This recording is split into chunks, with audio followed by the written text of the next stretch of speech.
Hey y'all, I don't know about you, but I grew up eating box mixes. Cakes, brownies, cookies, you name it, it came from a box. But that doesn't mean that we followed all of the instructions. Today, I'm going to share with you my mama's secret to making box cake mixes taste homemade. So good. You need a cup of water, half a cup of vegetable oil, and 3 eggs. Really don't pay attention to any of this. You just need the 3 eggs and you need the amounts. We're not gonna use water, we're not gonna use vegetable oil. Butter and whole milk. This is melted butter, the equivalent amount. So it said half a cup of vegetable oil.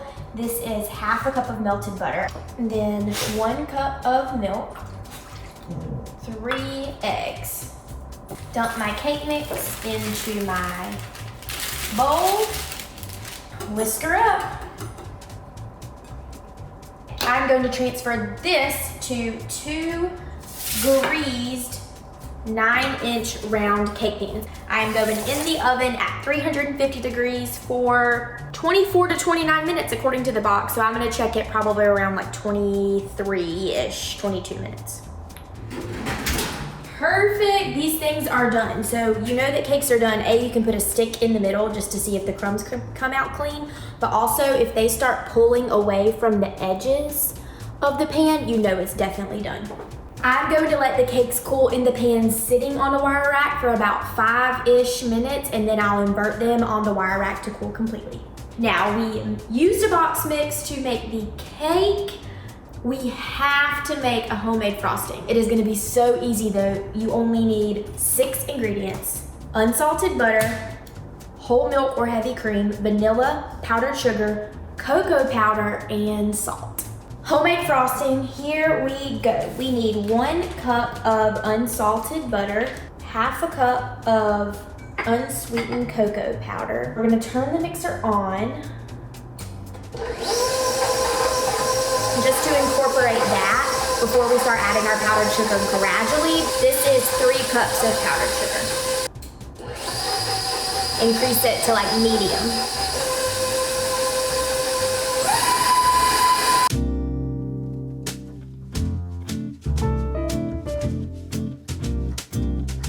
As soon as you get this mix, turn your mixer off, and then you want to make sure you scrape the bottom of the bowl really well so that all of that powdered sugar is incorporated.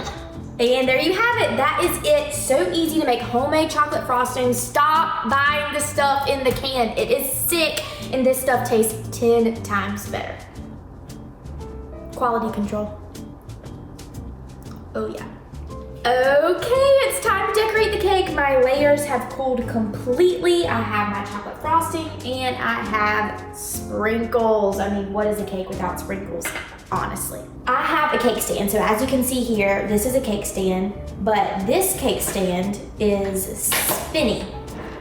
So that helps me decorate it better. If you don't have a spinny cake stand, you can use a Lazy Susan if you have it. Also, I like to take my offset spatula, get a little bit of chocolate frosting, and put it on the bottom of the cake stand so that my layer sticks to the frosting and doesn't move when I ice it. I am gonna make a kind of a naked cake, which is like a cute, trendy cake. I'm going to frost this cake with about half of the chocolate frosting and spread a good thick layer onto this, making sure that I am careful on the edges to not go over because I'm gonna make a naked cake. So you can see like it's kind of uneven, but I think that adds some definition and looks really cool. Top it with my last cake layer. Now I'm going to pile the chocolate frosting on the top. And then to give it some definition, I'm gonna do some swirls on the top. I am going to top it with some sprinkles. I love this cake. I can't wait to cut into it. I wish I had someone's birthday to celebrate, but I don't. So maybe I'll just celebrate life. Oh yeah, look at this. All right, y'all, moment of truth. How did I do with my box cake mix alterations? So good. Classic yellow cake. chocolate frosting. It's like all the best birthday parties I ever attended as a kid. If you want more semi-homemade recipes like these, be sure to subscribe to the Southern Living page on YouTube. I will see y'all next time. In the meantime, let them have cake. Bye, y'all. So good.